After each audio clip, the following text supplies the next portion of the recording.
नमस्कार दोस्तों। यूक्रेन के फॉरेन मिनिस्टर दिमित्री कुलेबा जो हैं वो इंडिया की विजिट पर आज उन्होंने न्यू दिल्ली में लैंड किया हुआ है और ये विजिट जो उनकी होने वाली है ये एक्चुअल में 2 दिन की विजिट होने वाली है, थर्सडे और फ्राइडे की। अभी वो इंडिया में आए भी नहीं थे, उससे पहले ही उन्होंने वॉर्सो में वो एक ब्रीफली मीटिंग जो वीकली मीटिंग होती है वहाँ पर वो ब्रीफ कर रहे थे न्यूज़ को। और उस मीटिंग के दौरान उन्होंने खुद कहा कि हम इंडिया को जी एक ग्लोबल सुपर पावर की तरह देखते हैं। और दूसरी तरफ बहुत सारे कमेंट्स मैंने पढ़े हुए हैं जगह जगह पर, खुद जो इंडियन सिटीजन्स हैं वो ट्वीट करते हैं, वो ऐसा लिखते हैं कि इंडिया जो है वो तो जी सुपर पावर बिल्कुल भी नहीं है, बड़ी इकॉनमी होने से आप सुपर पावर नहीं बन जाते हैं, अभी हम कई सालों पीछे हैं यूएसए से और चाइना से, और हम इस चीज़ों को रिकॉग्नाइज़ नहीं करते कि इंडिया जो है वो जियोपॉलिटिक्स के अंदर में अपनी कितनी स्ट्रांग पोजीशन बना चुका है। इस चीज़ को हम कभी नहीं मानते हैं। बट दूसरे कंट्रीज़ के फॉरेन मिनिस्टर जो कि बहुत इंपॉर्टेंट पोजीशन होल्ड कर रहे हैं, आप समझ लो वो लोग ये चीज़ कह रहे हैं कि हम इंडिया को एक ग्लोबल सुपर पावर की तरह देखते हैं और हम इसके साथ साथ इंडिया को एक बहुत बड़े पावरफुल इंटरनेशनल फोर्स की तरह देखते हैं जो कि रशिया और यूक्रेन का जो पूरा युद्ध चल रहा है उसके बीच में एक बहुत बड़े पीस मेकर का काम कर सकता है।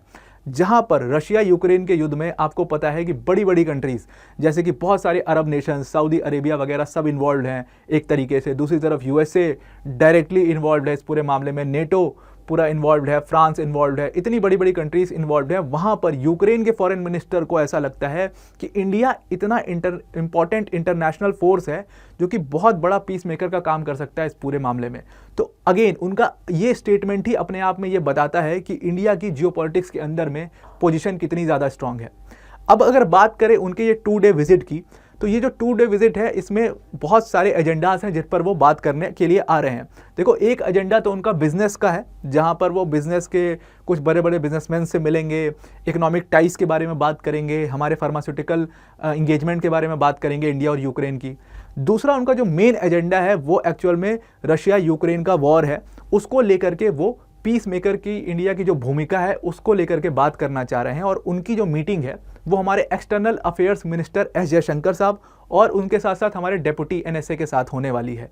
अब ये जो यूक्रेन के फॉरेन मिनिस्टर विजिट कर रहे हैं इंडिया के अंदर में, ये उसके बाद देखा गया है कि उससे 1 वीक पहले ही हमारे प्राइम मिनिस्टर नरेंद्र मोदी जी ने यूक्रेन के प्रेसिडेंट जेलेंस्की से और उसके साथ साथ रशिया के प्रेसिडेंट व्लादिमीर पुतिन से फ़ोन पर बात करी थी। अब इसको भी अगेन बहुत सारे लोगों ने क्रिटिसाइज़ किया था कि अच्छा जी, फ़ोन पर ही पूरा रशिया यूक्रेन का वॉर सुलझा रहे हैं नरेंद्र मोदी जी।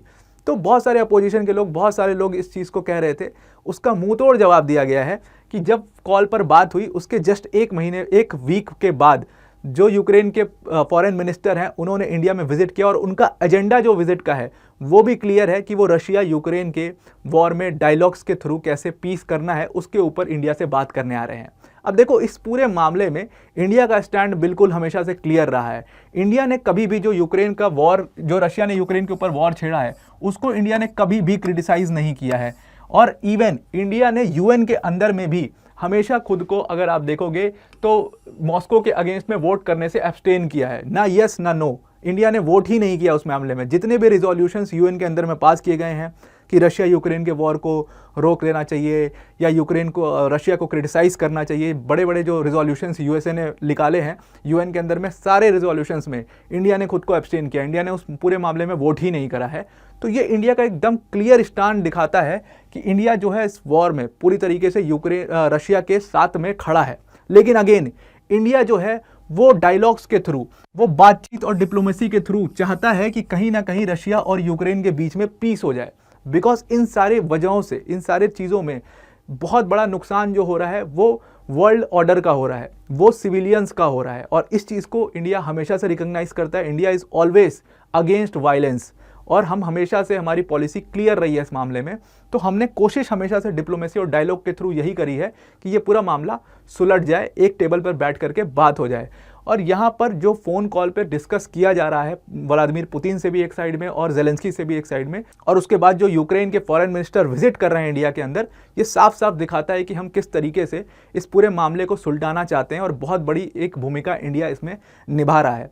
अब अगेन जेलेंस्की से जब हमारे प्राइम मिनिस्टर नरेंद्र मोदी जी ने बात करी थी फ़ोन कॉल पे, तो वहाँ पर एक चीज़ जेलेंस्की ने रिक्वेस्ट करी थी प्राइम मिनिस्टर नरेंद्र मोदी जी से कि इंडिया जो है वो जो हमारी पीस समिट होने वाली है, अब देखो स्विट्ज़रलैंड बेसिकली एक बहुत बड़ी पीस समिट ब्रोकर करवा रहा है रशिया और यूक्रेन के बीच में। तो जेलेंस्की ने रिक्वेस्ट किया प्राइम मिनिस्टर नरेंद्र मोदी जी से कि ये जो पीस समिट स्विट्जरलैंड के अंदर में होने वाली है, यहाँ पर हम चाहते हैं कि जैसे यूएस एक पार्टनर बन करके आ रहा है, वैसे ही इंडिया भी एक पार्टनर बन करके आए उसमें।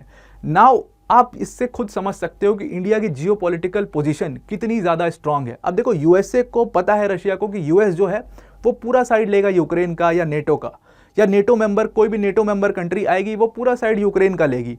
सो they are very much biased. But वहाँ पर जब इंडिया पहुँचेगा तो India has a very balance stance, जहाँ पे हमारे बहुत अच्छे रिलेशंस हैं रशिया के साथ, और हम रशिया के साथ पूरे इस दौर में खड़े रहे हैं, जहाँ पे आपको पता है कि हमने यूएन में अब्सटेन किया खुद को वोट करने से। और दूसरी तरफ से इकोनॉमी में अगर आप देखोगे तो रशियन ऑयल हमने भर भर के ऑलमोस्ट 40% रशियन ऑयल्स भी खरीदे हैं। ये बात रशिया को पता है कि इंडिया ने उसकी इकोनॉमी को भी एक तरीके से सपोर्ट किया है, इसलिए इंडिया जो बात वहाँ पर रखेगा वो रशिया के पक्ष में भी होगी और यूक्रेन के पक्ष में भी होगी, एक तरीके से वो ह्यूमैनिटी के पक्ष में होगी। अब यहाँ पर इंडिया की पोजीशन समझनी बहुत ज़रूरी है। What these countries, what Ukraine wants from India, Ukraine के लिए इंडिया इतना इंपॉर्टेंट क्यों है, क्यों विजिट कर रहे हैं। पिछले 7 साल में पहली विजिट है यूक्रेन के फॉरेन मिनिस्टर की, उनको क्या ज़रूरत आन पड़ी इतनी। अब देखो, यहाँ पर इंडिया जो है वो एक बहुत इंपॉर्टेंट पार्टनर की तरह काम करेगा, जहाँ पर वो रशिया और वेस्ट के गैप को ब्रिज कर सकता है।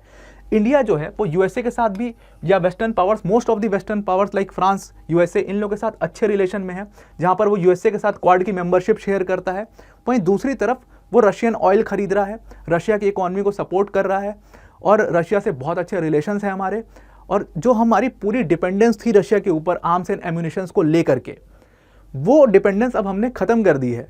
अब हम रशिया पर उतना ज़्यादा डिपेंडेंट नहीं है आर्म्स एंड एम्यूनिशंस को। मैंने पिछली वीडियो में भी आपको बताया था कि हमने बड़ी मात्रा में अब आर्म्स एंड एम्यूनिशंस इजराइल से लेने शुरू कर दिए हैं।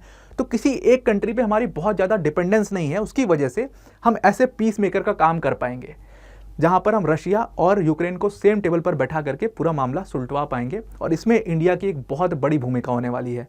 और अगर ये पीस हो जाती है, ये पीस समिट सक्सेसफुल होता है और रशिया यूक्रेन का वॉर रुकता है और उसमें इंडिया की भूमिका होती है, तो इंडिया श्योर शॉट एक बहुत बड़ा जियोपॉलिटिकल सुपर पावर बन करके उभरेगा पूरी दुनिया के सामने।